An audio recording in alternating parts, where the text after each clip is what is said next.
Welcome to the One Year Bible, June 24. The Old Testament reading, 2 Kings chapter 6, verse 1 through chapter 7, verse 20. One day the group of prophets came to Elisha and told him, "As you can see, this place where we meet with you is too small. Let's go down to the Jordan River where there are plenty of logs. There we can build a new place for us to meet." "All right," he told them. "Go ahead." "Please come with us," someone suggested. "I will," he said. So he went with them. When they arrived at the Jordan, they began cutting down trees. But as one of them was cutting a tree, his axe head fell into the river. "Oh, sir," he cried, "it was a borrowed axe." "Where did it fall?" the man of God asked. When he showed him the place, Elisha cut a stick and threw it into the water at that spot. Then the axe head floated to the surface. "Grab it," Elisha said, and the man reached out and grabbed it.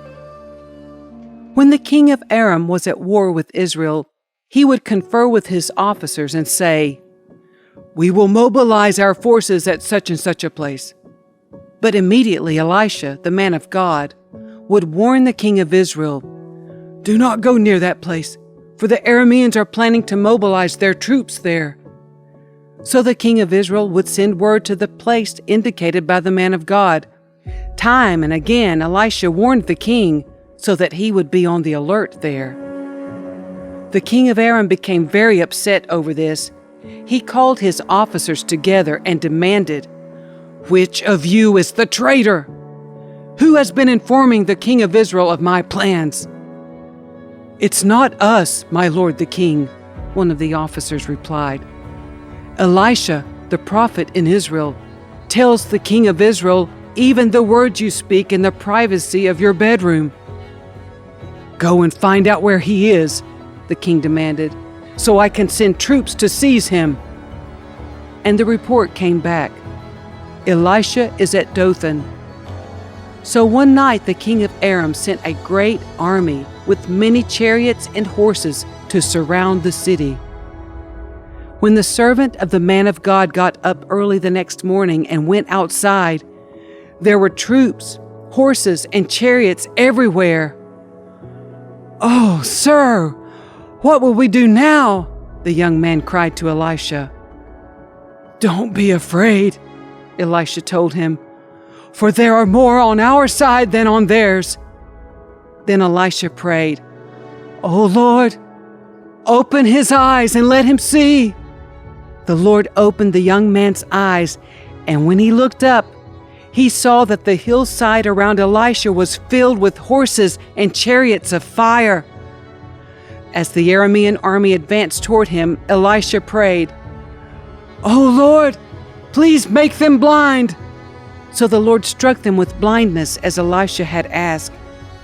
Then Elisha went out and told them, "You have come the wrong way. This isn't the right city.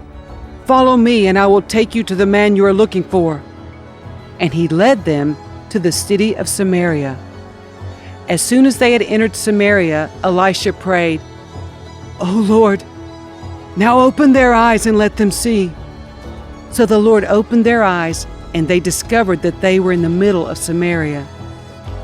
When the king of Israel saw them, he shouted to Elisha, "My father, should I kill them? Should I kill them?" "Of course not," Elisha replied.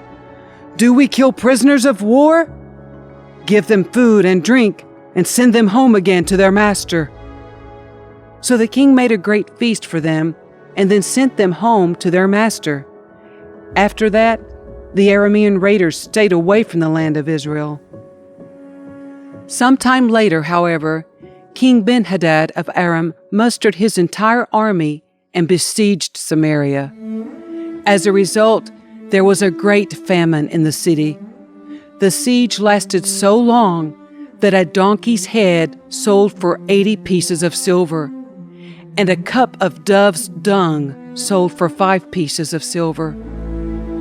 One day, as the king of Israel was walking along the wall of the city, a woman called to him, "Please help me, my lord the king." He answered, "If the Lord doesn't help you, what can I do? I have neither food from the threshing floor nor wine from the press to give you." But then the king asked, "What is the matter?" She replied, "This woman said to me, 'Come on, let's eat your son today, then we will eat my son tomorrow.' So we cooked my son and ate him. Then the next day I said to her, 'Kill your son so we can eat him.' But she has hidden her son." When the king heard this, he tore his clothes in despair. And as the king walked along the wall, the people could see that he was wearing burlap under his robe next to his skin. "May God strike me and even kill me if I don't separate Elisha's head from his shoulders this very day," the king vowed. Elisha was sitting in his house with the elders of Israel when the king sent a messenger to summon him. But before the messenger arrived, Elisha said to the elders, "A murderer has sent a man to cut off my head. When he arrives, shut the door and keep him out. We will soon hear his master's steps following him." While Elisha was still saying this, the messenger arrived, and the king said, "All this misery is from the Lord. Why should I wait for the Lord any longer?" Elisha replied, "Listen to this message from the Lord. This is what the Lord says. By this time tomorrow in the markets of Samaria, 6 quarts of choice flour will cost only 1 piece of silver, and 12 quarts of barley grain will cost only 1 piece of silver." The officer assisting the king said to the man of God, "That couldn't happen even if the Lord opened the windows of heaven." But Elisha replied, "You will see it happen with your own eyes, but you won't be able to eat any of it." Now there were 4 men with leprosy sitting at the entrance of the city gates. "Why should we sit here waiting to die?" they asked each other. "We will starve if we stay here, but with the famine in the city, we will starve if we go back there. So we might as well go out and surrender to the Aramean army. If they let us live, so much the better. But if they kill us, we would have died anyway." So at twilight they set out for the camp of the Arameans. But when they came to the edge of the camp, no one was there. For the Lord had caused the Aramean army to hear the clatter of speeding chariots and the galloping of horses and the sounds of a great army approaching. "The king of Israel has hired the Hittites and Egyptians to attack us," they cried to one another. So they panicked and ran into the night, abandoning their tents, horses, donkeys, and everything else as they fled for their lives. When the men with leprosy arrived at the edge of the camp, they went into one tent after another, eating and drinking wine, and they carried off silver and gold and clothing and hid it. Finally they said to each other, "This is not right. This is a day of good news, and we aren't sharing it with anyone. If we wait until morning, some calamity will certainly fall upon us. Come on, let's go back and tell the people at the palace."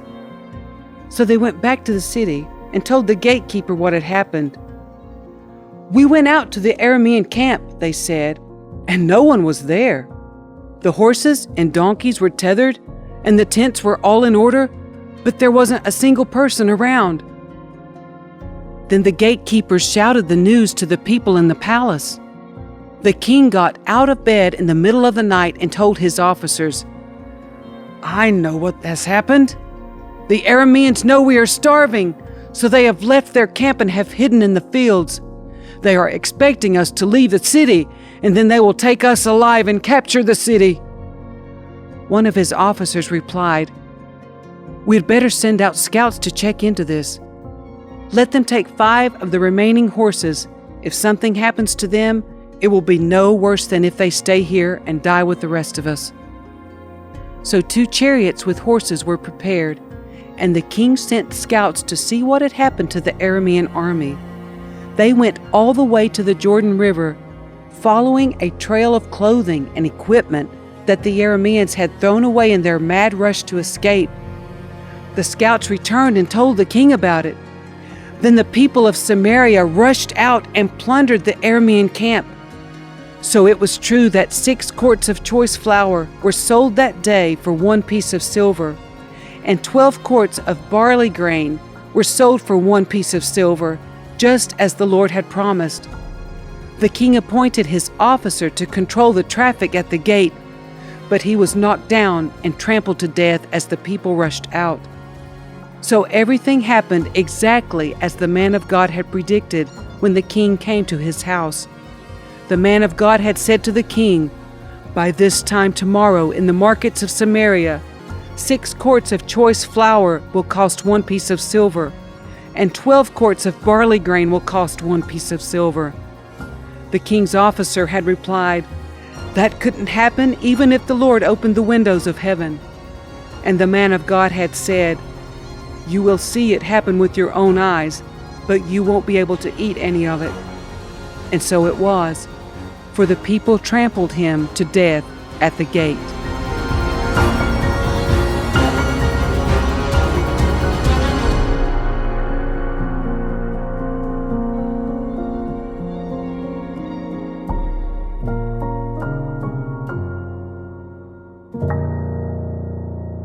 The New Testament reading, Acts chapter 15, verse 36 through chapter 16, verse 15. After some time, Paul said to Barnabas, "Let's go back and visit each city where we previously preached the word of the Lord to see how the new believers are doing." Barnabas agreed and wanted to take along John Mark, but Paul disagreed strongly, since John Mark had deserted them in Pamphylia and had not continued with them in their work. Their disagreement was so sharp that they separated. Barnabas took John Mark with him and sailed for Cyprus. Paul chose Silas, and as he left, the believers entrusted him to the Lord's gracious care. Then he traveled throughout Syria and Cilicia, strengthening the churches there. Paul went first to Derbe and then to Lystra, where there was a young disciple named Timothy. His mother was a Jewish believer, but his father was a Greek. Timothy was well thought of by the believers in Lystra and Iconium, so Paul wanted him to join them on their journey. In deference to the Jews of that area, he arranged for Timothy to be circumcised before they left, for everyone knew that his father was a Greek. Then they went from town to town, instructing the believers to follow the decisions made by the apostles and elders in Jerusalem. So the churches were strengthened in their faith and grew larger every day. Next, Paul and Silas traveled through the area of Phrygia and Galatia, because the Holy Spirit had prevented them from preaching the word in the province of Asia at that time. Then, coming to the borders of Mysia, they headed north for the province of Bithynia. But again, the Spirit of Jesus did not allow them to go there. So instead, they went on through Mysia to the seaport of Troas. That night, Paul had a vision. A man from Macedonia in northern Greece was standing there pleading with him, "Come over to Macedonia and help us." So we decided to leave for Macedonia at once, having concluded that God was calling us to preach the good news there. We boarded a boat at Troas and sailed straight across to the island of Samothrace, and the next day we landed at Neapolis. From there we reached Philippi, a major city of that district of Macedonia and a Roman colony, and we stayed there several days. On the Sabbath, we went a little way outside the city to a riverbank where we thought people would be meeting for prayer, and we sat down to speak with some women who had gathered there. One of them was Lydia from Thyatira, a merchant of expensive purple cloth who worshipped God. As she listened to us, the Lord opened her heart, and she accepted what Paul was saying. She and her household were baptized, and she asked us to be her guests. "If you agree that I am a true believer in the Lord," she said. "Come and stay at my home." And she urged us until we agreed.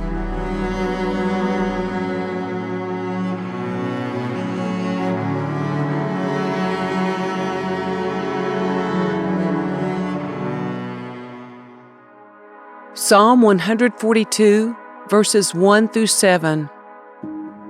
I cry out to the Lord. I plead for the Lord's mercy. I pour out my complaints before Him and tell Him all my troubles. When I'm overwhelmed, You alone know the way I should turn. Wherever I go, my enemies have set traps for me. I look for someone to come and help me, but no one gives me a passing thought. No one will help me. No one cares a bit what happens to me. Then I pray to You, O Lord. I say, You are my place of refuge. You are all I really want in life. Hear my cry, for I am very low.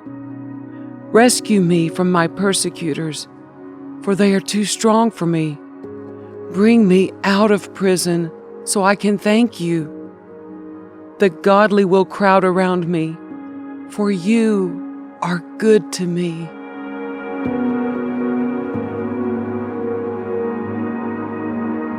Proverbs 17, verses 24 and 25. Sensible people keep their eyes glued on wisdom, but a fool's eyes wander to the ends of the earth. Foolish children bring grief to their father, and bitterness to the one who gave them birth.